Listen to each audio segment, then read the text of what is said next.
I typically like to get started with something motivational or inspirational. And this is, some of you may have already heard this. This is Nelson Mandela's inaugural address. It says, "Our deepest fear is not that we are inadequate. Our deepest fear is that we are powerful beyond measure. It's our light, not our darkness, that most frightens us. We ask ourselves, who am I to be brilliant, gorgeous, and talented, or fabulous? Actually, who are you not to be? You are a child of God. Your playing small does not serve the world. There is nothing enlightened about shrinking so that other people won't feel insecure around you. We are all meant to shine as children do. We were born to make manifest the glory of God that is within us. It's not in some of us, it's in everyone. And as we let our light shine, we unconsciously give other people permission to do the same. As we are liberated from our own fear, our presence automatically liberates others." The reason I read that is because how many of us feel sometimes that we're not all that we can be? We're not as healthy as we can be. Many of us, I believe, have soul purposes, and our soul purpose is to do great things, maybe to have a certain business, maybe to do great things in a community, maybe to do great things for your family. And I think what happens is many of us cannot live our soul purpose and do what we were created to make manifest to do because we're sick. We're not healthy. We're feeling tired all the time. We wake up every single day. We drink coffee just to get back to tired sometimes. You know what I mean? And so what happens is we can't live our purpose that God created us to live because we're so sick. So as I said, what the purpose of these seminars is to give you all the tools. And that's my prayer for you today, is that you really get a lot of practical information. And I think of the ones who have been here before, they know I tend to give out a lot of information. So put your seatbelts on. We're going to go really, really fast. But things that you could take home, not things that you have to go out and buy necessarily, but things you could do at your own home to get as healthy and well as God created for you to be. This seminar is about cancer prevention, and I wrote that upstairs specifically because the best cure for cancer is prevention. I don't think we're designed to get cancer. In fact, I think we actually have genes in our bodies, and we'll show you the scientific proof of that, to not get cancer. And we have to do a lot of things to actually start to build up cancer in our bodies. And I know a lot of us have cancer cells at any given moment of the day, but we actually have different safeguards, different special forces and special ops teams within our body that help our bodies fight cancer. What I want to do is ask you guys, who here has ever either had cancer yourself, or maybe someone that you know of had cancer, someone you were close to or a close friend? Yeah, so this is something that strikes all of us pretty close to the heart. I could tell you in my family, half of my family dies of cancer.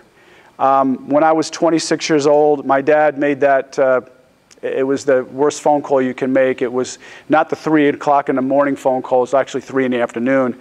And he said, "Are you sitting down?" And he says, "Your mom's got cancer." And it's that phone call you never ever want when you know that it's got that terminal sound to it. And my best friend, the person who I grew up with, the person who I was just best friends with, I grew up in an Italian household, so we were always making a pasta together, and I would crank the pasta. We'd make cookies on Christmas, and Christmas Eve was always a big thing for us. I watched my best friend go from about 135 pounds down to about 75 pounds. I watched her lose her hair. I watched her have the bullseye drawn over here where they would shoot the radiation in for the lung cancer. By the time my mother got diagnosed with cancer, it had spread from her brain to her lungs, or lungs to her brain, to her hip, to her knees, and it was virtually everywhere. And within 11 months, we lost my mom.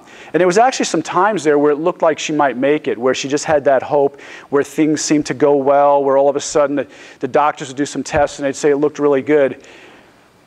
But I honestly believe if I knew the information I know now, or my mother was alive today, she wouldn't have gotten what she had. So my prayer for you is this, is that I give you information that helps you not to get this. Because we know now with cancer and heart disease and virtually all the major diseases we see today is that they are preventable.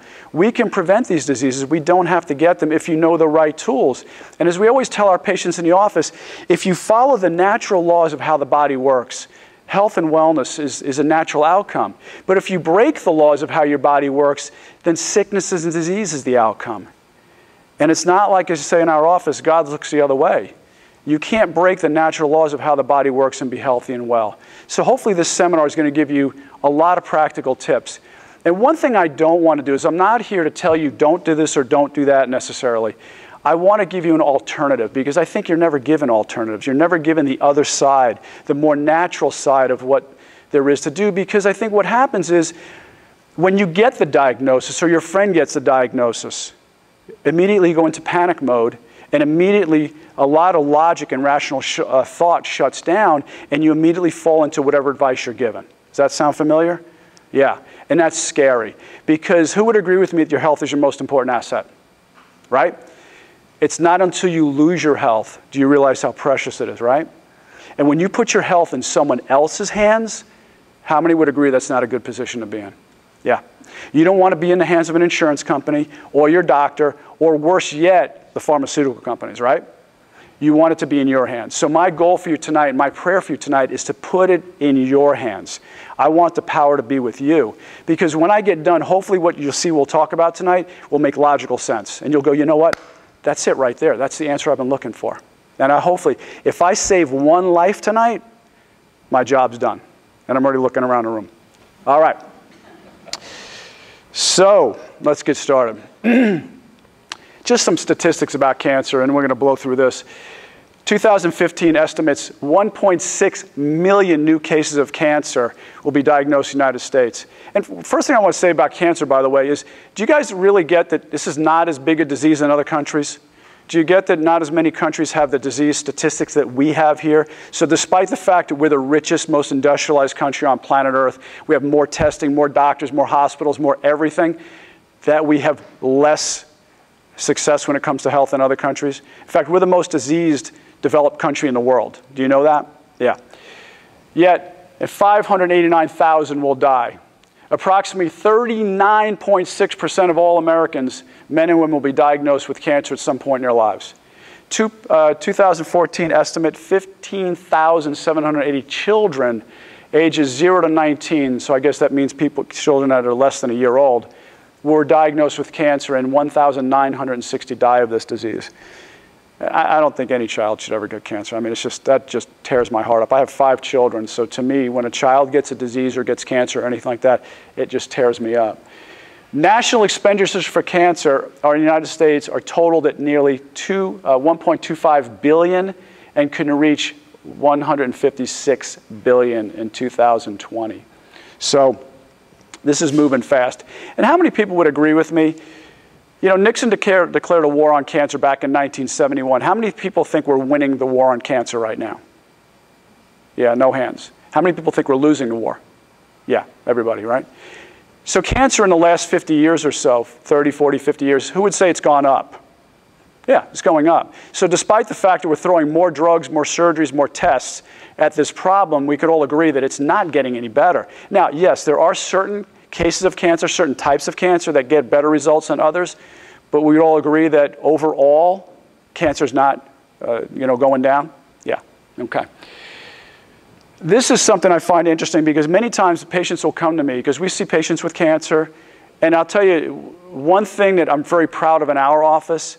If I was to ask you what are the top 2 diseases that kill most Americans, what would you say they are? Heart disease and cancer, right?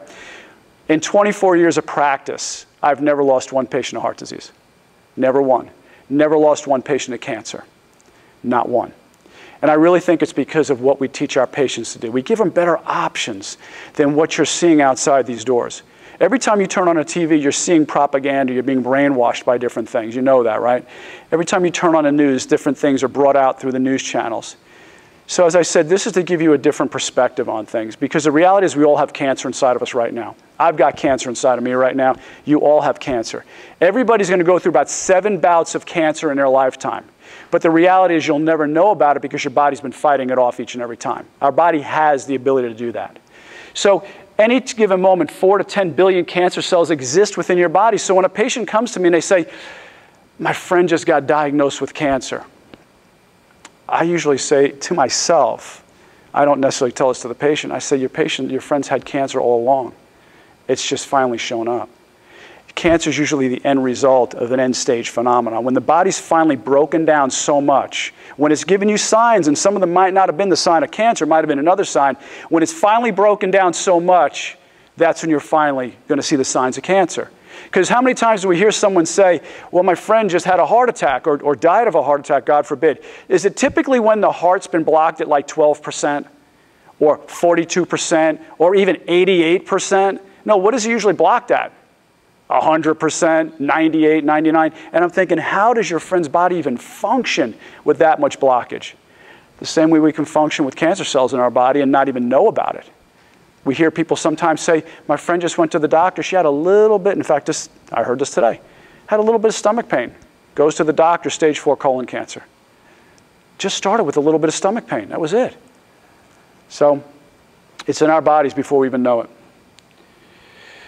I love this part because we've been saying this for years. A cure is just around the corner. So I'm going to go through these pretty quickly.